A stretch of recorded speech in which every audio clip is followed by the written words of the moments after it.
Ils sont allés dans la poche de qui, les 723 milliards d'euros que les contribuables européens ont payés?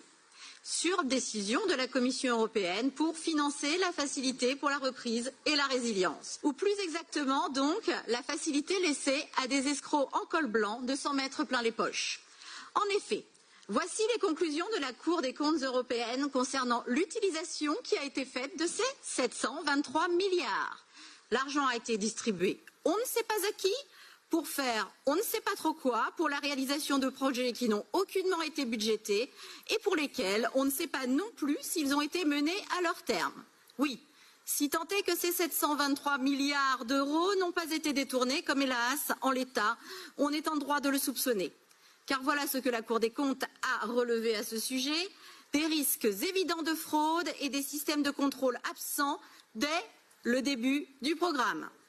Or, excusez-moi de devoir insister, étant donné que dès le départ, Madame von der Leyen et ses amis ont opté pour une absence totale de contrôle concernant l'utilisation de ces 723 milliards d'euros, et qu'en plus de ce fait, nous, Parlement européen, nous n'avons nullement la possibilité de savoir si, finalement, oui ou non, cette dépense de 723 milliards d'euros a servi un tant soit peu à quelque chose, cette histoire, sans l'arnaque, à plein nez.